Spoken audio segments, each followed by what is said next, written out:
Morning everyone, 6 a.m. here at eXcelerate RC. I'm here for a day or so before I go home and prep for the JDR race at the Thunderdome. So while I'm here, I'm going to do some mounting videos, and first one I'm going to get started off with is the Gen2 reds with purple pro foams that are normal pre-mount. I know everybody's asked me for a while to do some pre-mount videos on all that, and well, we're going to do that today. So let's go. All right, so we have our Gen2 red that we're going to mount up, and the first thing I always do is grind the bead, because there's a little bit of flashing right here, you can see. And sometimes this is what actually throws people off the worst. It works like that because the bead won't sit all the way down in tight, and when you're gonna run 100 mile an hour plus, you want everything to sit down in the bead as much as possible. So I got a little RYOBI kind of mini Dremel type deal with a fine sanding drum. I don't like to use a coarse one, especially with the reds, because they'll take too much off and kind of chunk and tear the rubber, being that it's so soft, especially as it gets a little warmer. So I just run around, kind of on a little bit of an angle to knock that corner off and make sure that it's going to sit down in. So some spots are pretty quick, other spots can be a little bit thicker depending on the tire. And then I just kind of run around the bead ones, flip over to the back side. So this is literally something I do on all of Rick and Ken's tires and every single one of the drag pre-mounts. I didn't have to do this with the the C1 and V4 tires, just because the rubber being a little bit different and the tire being a little bit different, they just usually cut off the molds a little bit cleaner. So that is it. With these being so much softer and stickier, that's an issue. So then I turn the tire inside out. I have my microfiber towel that's clearly done hundreds of these already, and I just get all the rubber off, because you don't want all that in there over the insert. So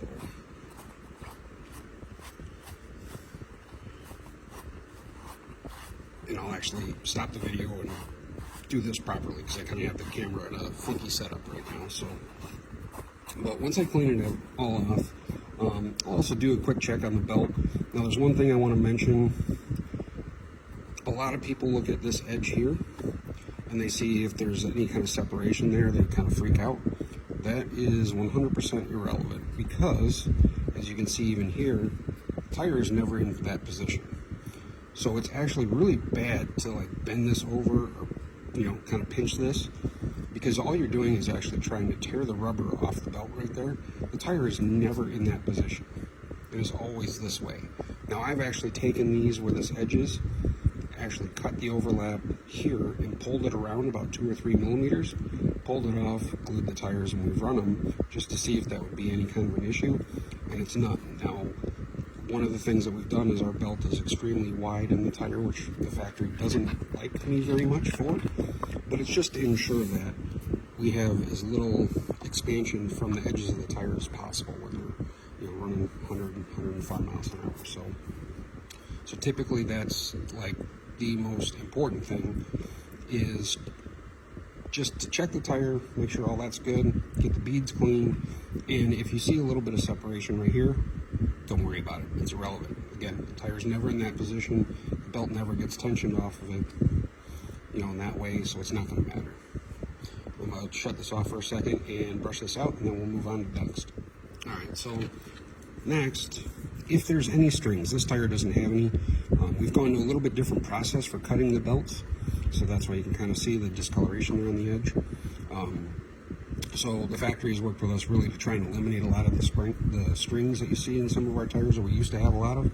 If you do have any, you can use just a little torch or a lighter. I have a fan blowing here, so it's not all that great. But you can just do that and burn along the edge. Previously, if I had strings in the sidewalls, especially if guys saw me doing tires at races, I would kind of hold them down and break them, just so that when I was mounting, it wasn't affecting the tire and allowing it to move a little bit freer. And then I would go back through and torch them out. So I still do that with some of the fronts. Next, I just fold the profile up, stuff them in.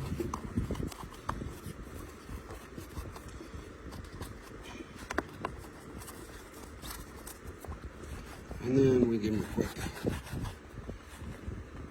spin around just to make sure that they're set in there good.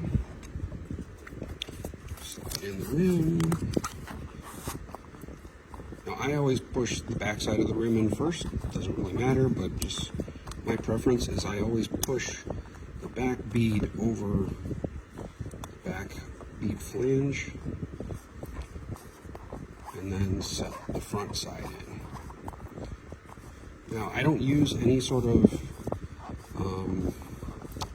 jig or mounting tools like some people use. I actually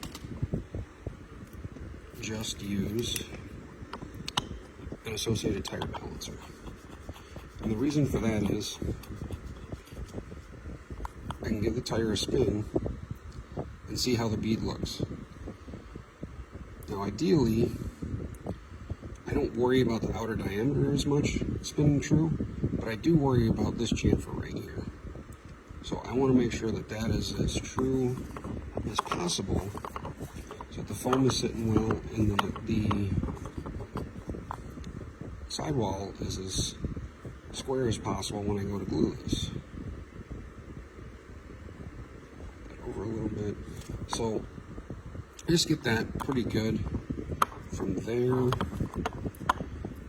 This is a part that I do probably different than most. So I always use our eXcelerate gluing bands, and there's a reason for that. So when I had a bunch of different bands I tested, I always set this first band so that it is right up at the top edge of the tire here. So basically where the radius from the sidewall to the top of the tire. Now it doesn't have to be exactly perfect, but about there is where I always try and set the first band. This will put some compression on the diameter. There I do just a quick lap around to make sure that the bead is all seated really well. Now next I do a second band. This band I go about halfway. So this one I like to set just over that radius and about to the top of the letters, so between the top of the letter, the E and the X as far as height, just again to make sure that the bead is set down in as good and as true as I can get it. So not worried about what the band looks like spinning, I'm just looking at this chamfer right here. That all looks pretty good. Now I'll push around to push the mounting bead to the back side of the edge of the rim there, and that will make it easier when I lift up the edge to put some glue in. So I do not, once this is all looking good and true, I do not lift the bead all the way out of the tire. For glue, this is the only glue I recommend. I tested like 20, 25 different glues. This stuff always works. It's always in like high rotation. I just order it off of Amazon, or you can get it at Lowe's, Home Depot, whatever. And I've never had a bottle of this be bad. And I'll show you a good way to test your glue after we get this mounted up and then it's dry. So also for the glue tips, I use these Starbond Microtips ordered off of Amazon. Those work great.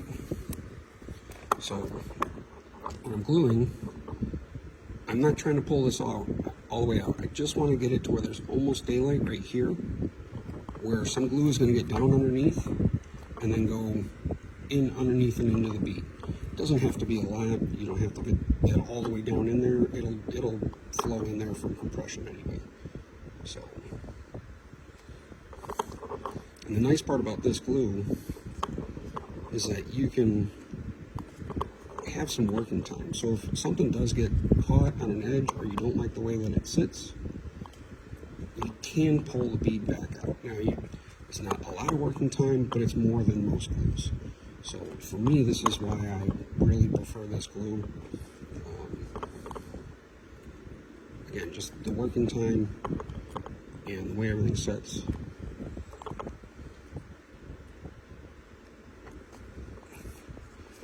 Once all that's pushed down, I'll give it a spin. Clean up that edge. And then finally I give a push from the backside forward a little bit.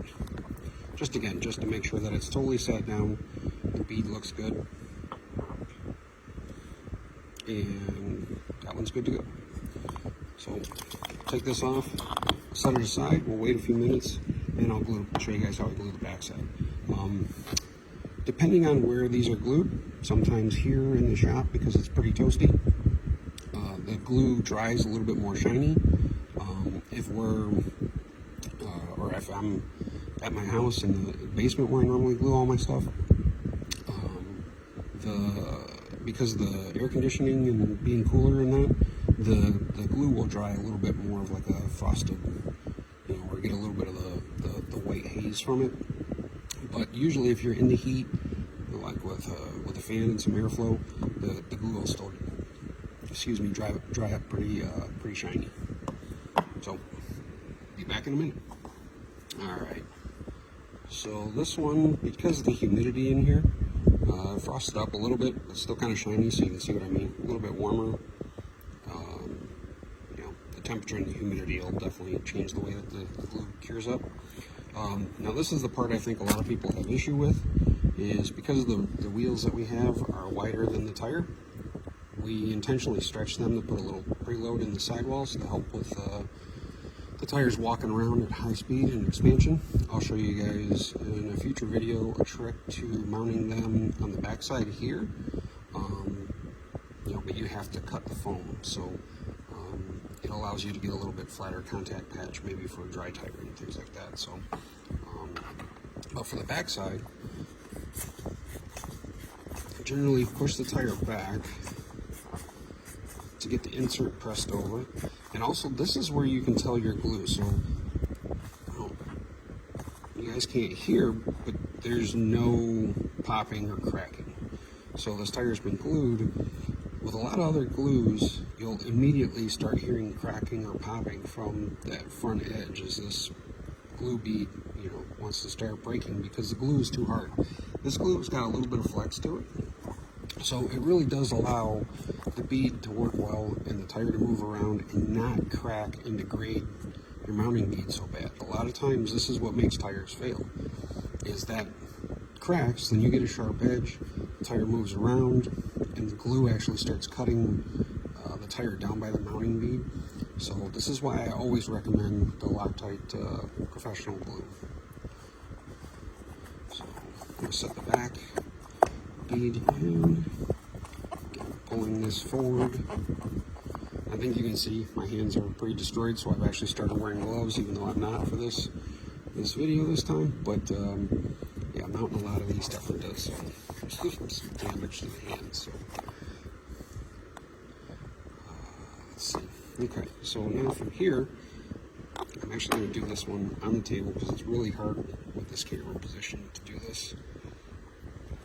So I'll set the first band, pull the tire again, pulling it to the back.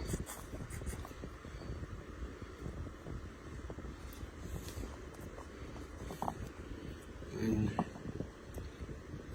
I like to always put the bands on opposite sides from where I start, so I kind of pay attention. So if I put one band on, I rotate 180 and I put the other band on, just again trying to get equal pressure around the tire.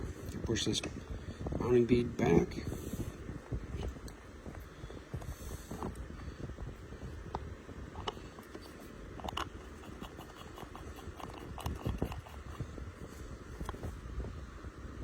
again, just looking for the edge of this chamfer right here, which looks really good.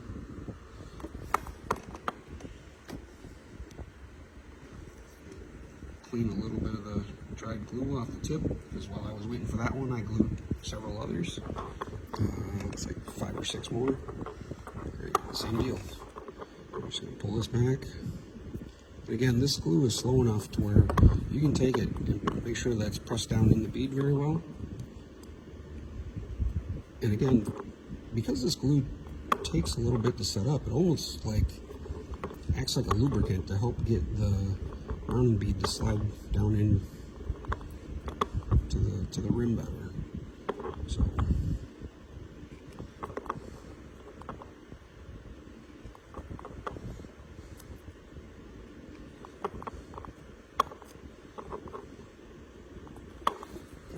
now again, from doing that, it kind of pushes back. So I push the mounting bead back forward to make sure that's locked down.